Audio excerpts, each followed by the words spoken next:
지금 보면 외국에 한국학을 하시는 교수님들 있잖아요. 30년, 40년 하는 외국인 교수들이 전부 한국의 역사는 2000년이라고 얘기를 해요. 반만년 그거 아닙니다. 뭐 하면서 2000년이라고 이제 얘기를 하죠. 이런 역사를 배웠기 때문에. 그리고 국사 교과서에서 이제 뭐냐면은 고조선을 지우고 있습니다. 그래서 국사 교과서는 대부분 홍익인간을 삭제했어요. 동아출판 중학역사 2만 유일하게 홍익인간의 이름을 이념을 적고 있습니다. 그래서 오히려 신기한 거예요. 오히려 모든 그 교과서에서 홍익인간이 사라졌다 이거죠. 그리고 지금 사실은 저희가 이거를 잘 몰랐는데 올해 4월 달에 이런 일이 있었잖아요. 국회에서 입법을 예고하고 국회의원 12명이 홍익인간이 이제 교육기본법에서 홍익인간의 이념 아래라고 하는 것을 추상적이다, 어렵다, 잘 모르겠다 그래가지고 이걸 없애야 되겠다라고 했죠. 그 개정을 하려다가 국민들의 거센 저항을 받아가지고 그렇게 해서 이제 개정을 하진 못했습니다. 그래서 이 교육이념법에서는 홍익인간이 살아났지만 이런 어떤 항의, 뭐 대한사랑도 항의라고 미사협에서 항의라고 이렇게 신문에도 크게 이렇게 냈었죠. 근데 이미 홍익인간은 교과서에는 삭제되어 있더라라고 하는 거예요. 우리가 알지 못하는 사이에. 그 다음에 초중고 교과서에서 단군 어진, 단군 영정이 삭제가 되었습니다. 초등학교 교과서 2007년 교육 과정까지는 단군 영정이 있었으나 2009년 개정에서 삭제가 되었고 지금은 그때는 8종에서 4종 정도는 살아남아 있었으나 지금은 모두 삭제되었다. 중학교, 고등학교 지금은 모두 삭제되었다라고 합니다. 지금이라고 하는 건 2021년 현재를 얘기합니다. 그래서 우리나라에서 이제는 뭐냐면 초중고에서 전부 단군 영정이 완전히 사라졌기 때문에 이걸 배우고 이제 배우고 세상에 사회로 나가는 그 학생들은 뭐냐면 단군이 있다, 단군이 있었나 점점 더 이렇게 사라지게 되는 거죠. 그리고 국사교과서에서 강화도 만이산 참성단 사진도 거반 다 삭제가 되었습니다. 그러니까 단군과 관련된 단군 영정, 단군 유적이었던 이 강화도 만이산 참성단 그리고 단군의 이념이었던 홍익인간 전부 다 삭제를 시켰다라고 하는 거죠. 그리고 또 희한하게 또 이 강화군청에서는 2년이 넘도록 철책 속에서 강화도 만이산 참성단을 방치하고 있습니다. 방치하고 있다는 건 뭐냐면 저렇게 막아놨어요. 여기 보시면 철조망이 있잖아요. 이렇게 철저하게 막아놨는데 막을 때는 뭐였냐면 돌이 부스러져서 뭐 흐트러지고 하니까 위험하니까 임시로 해놓고 빨리 복구하겠다라고 한 것이 2년이 지났어요. 연락을 해봤습니다. 전화 연락을 해서 이렇게 물어보니까 올해 10월까지 뭘 한다고 그러더라고요. 근데 원래는 뭐냐면 1년 안에 복구를 하는 거였어요. 근데 이건 복구는 안 하고 있고 다른 거는 수십억을 들여가지고 건물 세우고 있고 다른 관광 건물들을 이렇게 세우고 있고 자 그런 어떤 걸 하고 있다라고 하는 거죠. 뭔가 이걸 보면 서로가 연결되어 있다라는 생각을 안 할 수가 없다라고 생각이 듭니다. 교과서도 그렇고 그 다음에 이런 유적도 그렇고 그 다음에 국회의원까지도 홍익인간을 삭제하려 하고 있다라고 하는 거죠. 그래서 우종문 인하대 교수의 그 6월달 논문을 보면 단군과 관련된 3종 세트라고 할 수 있는 홍익인간, 단군 영정, 참성단이 교과서에서 전부 삭제되었다고 보아도 무방하다. 이것이 2018년 교육부 고시 162호에 근거하고 있다라고 하는 거죠. 자, 이러한 행태는 단군을 부정하는 일부 역사학자와 일부 종교인들의 압력에 의해 진행된 것으로 보인다라고 이렇게 추정을 하고 있습니다. 여러분 한국전쟁 6.25는요. 미국이 연출, 각본, 시나리오를 다 짰던 전쟁입니다. 미국이 일으킨 전쟁이에요. 그래서 역사 공부를 하는 겁니다. 당연히 6.25 전쟁이라는 것은 소련의 사주하에 북한 김일성이 남한의 전체 공산화를 위해서 침략한 그런 전쟁이죠. 그리고 3년간의 6.25 전쟁 결과 공산화에 실패했죠. 왜냐하면 우리 남한의 전 국민들이 많은 희생을 치렀지만 그중에 잘 막아냈고 결국은 지금까지 공산화를 막아낸 하나의 그런 전쟁 아니겠습니까? 그래서 지금은 뭐냐면 이미 이런 것이 추진이 많이 되었기 때문에 단군은 가상의 인물이다, 잘 모르겠다 이런 사람들이 3분의 2라는 거예요. 잘 모르겠습니다. 또는 가상의 인물이라고 생각합니다. 허구라고 생각합니다. 이런 사람들이. 지금 그런 어떤 현실이라는 거죠. 단군 신화라 그래가지고 단군을 신화처럼 묘사를 하죠. 곰의 자손이니 뭐 호랑이의 자손이니 이런 식으로. 그런데 자, 이 환웅시대에 옥새가 발견이 됐어요. 환웅시대에 쓰던 옥새가. 믿겨지세요? 그 우리나라 역사를 보면 그 삼국 유사에도 환인, 환웅, 단군이 나오고 그 다음에 환단고기에도 환인, 환웅, 단군이 나와요. 그런데 지금 우리나라의 그 역사학자들, 강단사학자라 그러죠. 대학교에서 이렇게 교단에서 역사를 가르친 이 사람들은 우리 역사를 다 부정을 하거든요. 고대 역사를.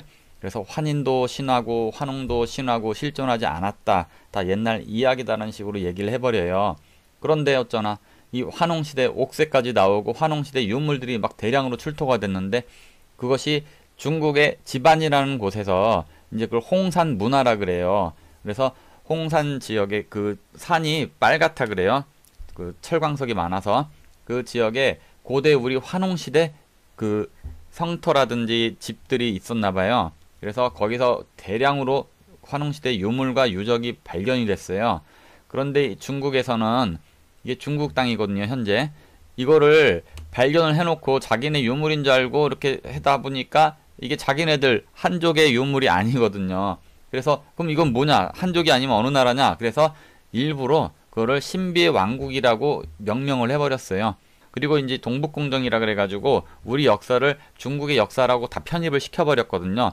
그래서 이제는 자기네들 역사라고 주장을 하겠죠. 그러나 실제로 중국의 과거 역사의 유물과 거기 홍산 지역에서 출토된 유물과는 판이하게 다르다. 그 홍산 지역에서 출토된 유물들은 고대 우리 한민족의 유물과 일치하고 있다. 이 사실을 이제 국민들이 알아야 되는데 아직도 우리 학계에서는 이걸 인정을 안 해요.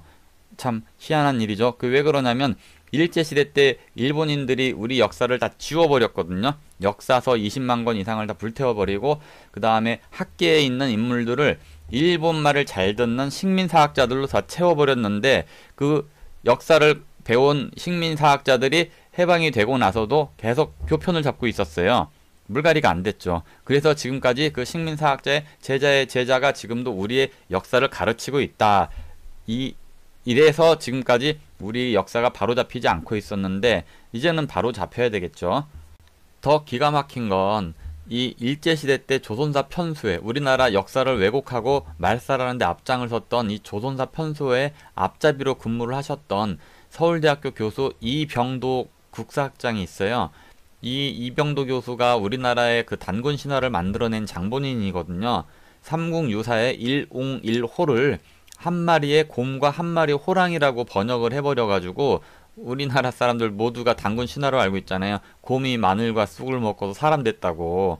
그게 호족과 웅족으로 번역을 해야 되는데 아주 그냥 이 사람이 곰과 호랑이라고 번역을 하는 바람에 우리나라 곰 자손이 돼버린 거예요. 그런데 이 이병도 교수가 죽기 전에 1986년도에 실토를 했어요. 단군은 실존했었던 우리 조상이라고 국조라고 자기가 이렇게 왜곡을 했다라고 실토를 하고 죽었는데 역사학계에서는 이병도 교수의 제자들은 이거를 받아들이질 않고 있어요. 아직도. 참 통탄할 일이죠.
박사님도 그렇고 그렇게 우리나라 역사가 왜곡된 부분이 많다는 거를 알고 있는데도 그게 우습다고.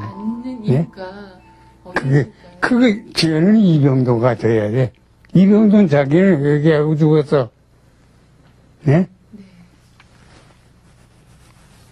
네. 이병도 성공액은 세상이 다 알지.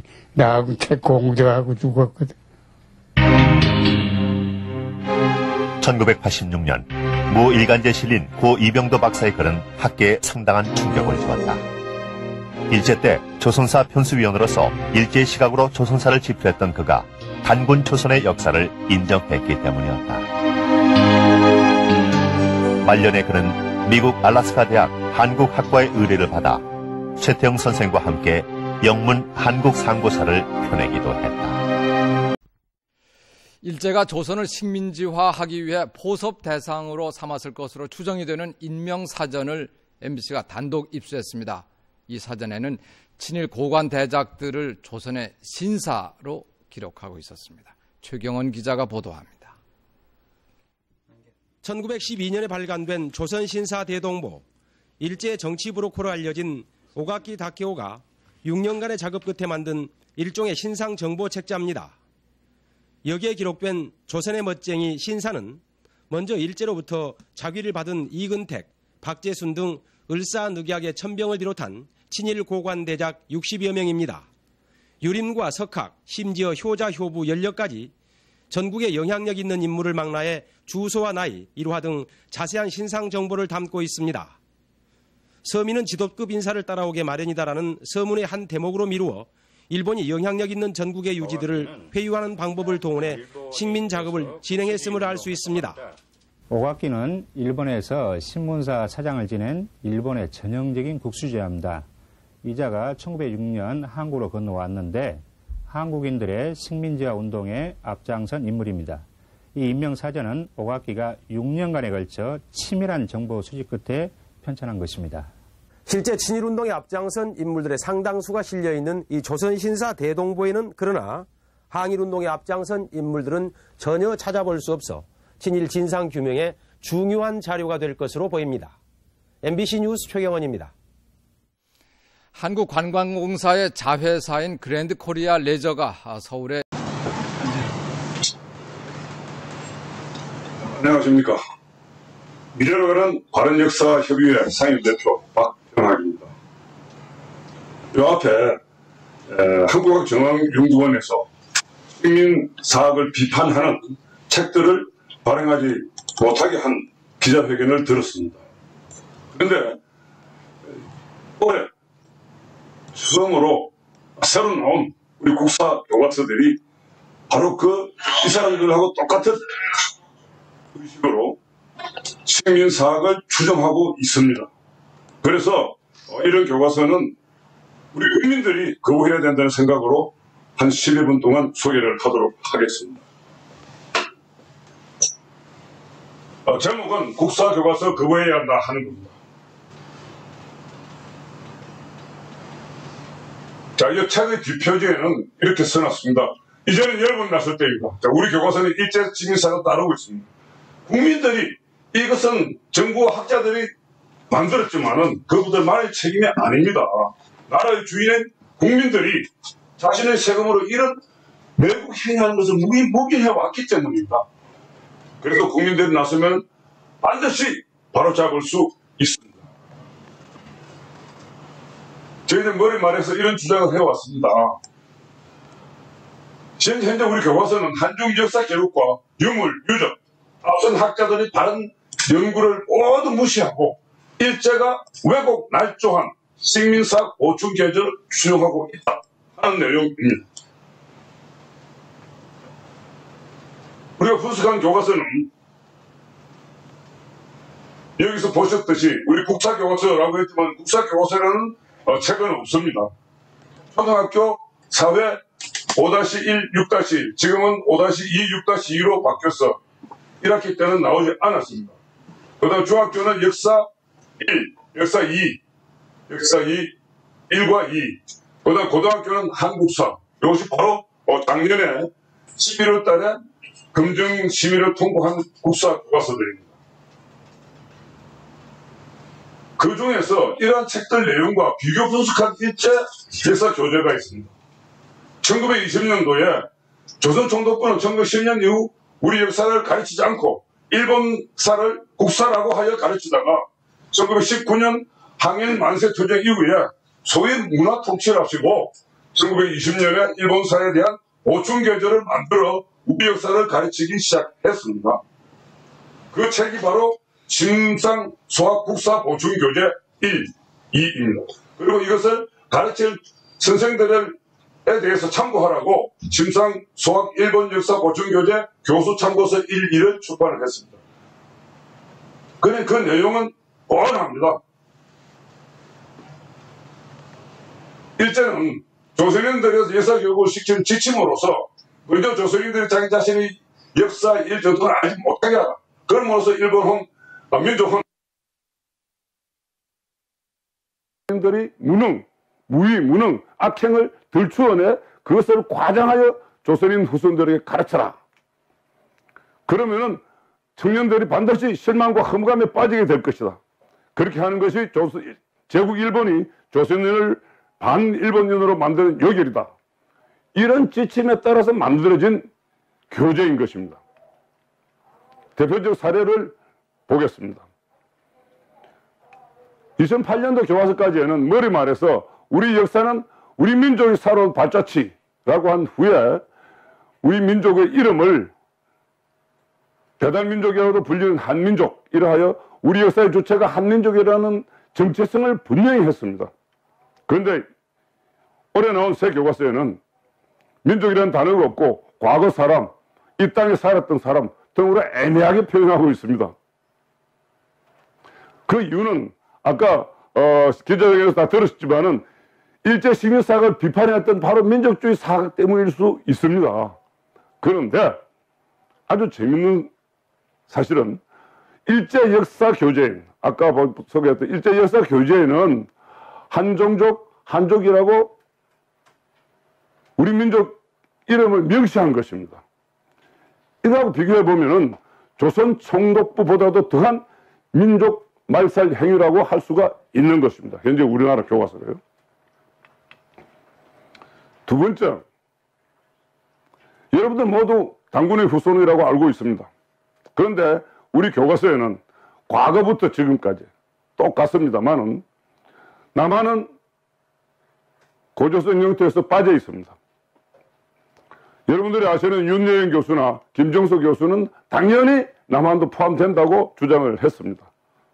그런데 왜 빠졌느냐 하는 것을 국민신문고를 통해서 물었습니다. 그렇기 때문에 교육부에서 남쪽은 진국이 있었다는 겁니다. 그래서 근거대라고 그랬더니 답을 못했어요. 그런데 이번에 일제 역사 교재를 보니까 답이 명확하게 나왔습니다. 일제 역사 교재는 옛날에 반도의 북부를 조선이라고 불렀습니다.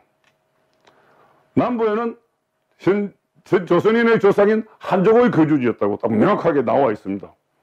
그러니까 고조선은 북부에만 있어야 하는 겁니다. 이것이 바로 일제 교재 그대로입니다. 그대로 뺏겨서 한 겁니다. 이유도 없습니다. 그 다음에 여러분도 잘 아시는 반도사관, 일제 반도사관이거든요. 이게 식민사관의 핵심 중에 하나죠. 그런데 한 1년 전부터 쭉 나온 연구원, 즉 인하대학교 고조선 연구소에서 연구한 내용이 요 하얀색입니다. 압록강이라는 건 그때 이 녹자가 푸른 녹자가 아니고 이제 물가 녹자입니까? 이렇게 있죠. 이거 지금의 요하입니다. 지금의 요하가 압록강이었다는 거죠. 그런데 이 그 압록강을 지금 현재의 압록강으로 바꿔놨습니다. 옮겨놨습니다. 그 다음에 천리장성도 바로 그 압록강, 즉 요하 동쪽에 있던 것을 현재 이렇게 옮겨놨습니다. 자, 강동 육주도 여기에 있던 것을 이리로 옮겨놨습니다. 고대 평양도 여기에 있던 것을 현재 평양으로 옮겼습니다. 자, 윤관의 국성도 여기에 있던 것을 여기로 옮겨놨습니다. 아주 대표적으로 하나 더 볼까요? 자세히 볼까요? 자, 천리장성입니다. 이렇게 연구를 해놨죠. 그리고 아주 우리가 이 근거가 될 수 있는 것 중에 하나가 중학교 역사 2 책에 보니까 고구려 때 천리장성이 바로 이 요하 동쪽에 그려져 있었습니다. 이것이 천리장성이었습니다. 그런데 현재 천리장성 압록강 하루에서부터 시작해가지고 원산만까지 가는 이렇게 그려놨습니다. 이게 근거가 어디냐? 바로 1913년도에 일본인 쓰다 소키치라는 사람이 만들어 놓은 걸 아직도 그대로 사용하고 있습니다. 근거는 없습니다. 이게 현재 국사교과서입니다. 그 다음에 신라가 삼국 통일했다고 여러분 잘 알고 있습니다. 그리고 어디까지 통일했느냐? 자, 북쪽 경계선을 대동강에서부터 원산만까지로 그리고 있습니다. 근데 안우상 박사는 1987년도에 통일신라 영토가 동쪽은 길림, 서쪽은 북경까지라고 했습니다. 그런데 왜 이렇게 그렸을까? 이번에 심사수학 보충교재 교수 참고서를 보니까 명확하게 나와 있습니다. 신라 통일시대 영토가 서쪽은 대동강으로부터 동쪽은 영흥망 부근에 이른다. 이렇게 써놨습니다. 이대로 그린 것이 현재 국사교과서의 통일신라의 북쪽 경계선입니다. 자, 이런 내용입니다. 보십시오. 이렇게 완전히 명확하게 써놨습니다. 신라의 국경선은 대체로 대동강으로부터 영흥만을 관통하는 선상에 있었을 것으로 인정된다. 그 다음에 하나만 추가적으로 더 보겠습니다. 여러분, 오늘 발표자들께서 여러분들이 독립운동 하는 말씀을 하셨습니다만은 독립운동이라는 용어는 제가 볼 때는 적절하지가 않습니다. 민족 항쟁이었죠. 민족 투쟁이었습니다. 그런데 이것을 독립운동이라고 참 이름 붙인 사람이 과연 누구다 찾느라고 고생을 했는데 여기 국사편찬이 DB에 들어가니까요. 일본 군에서 비기밀 문서로 관리하다가 최근에 오픈한 이런 문서상에, 즉 3월 3일날 1919년 3월 3일날 보고한 문서상에 발신자는 육군성 차관이고요. 수신자가 이게 무관장들한테 보낸 건데 여기 나옵니다. 독립운동에 관한 건. 3월 1일 독립운동에 관한 건으로 나옵니다. 그래서 바로 이것을 따가지고 지금도 교과서에도 그렇게 되어 있고요. 오늘 우리 발표하신 여러분들도 독립운동이라고 했습니다. 그런데 저는 우리의 민족 투쟁을 운동이라고 표현해서는 안 된다고 이렇게 생각을 합니다. 자, 여러분, 이런 교과서 우리가 지금도 배워야 되겠습니까? 여러분, 국민들이 바로 이 나라의 주인입니다. 그래서 이 국사교과서 거부운동에 함께 동참해 주시기를 바랍니다. 여러분들이 이랬으면 반드시 우리나라 교과서는 바뀝니다. 고맙습니다.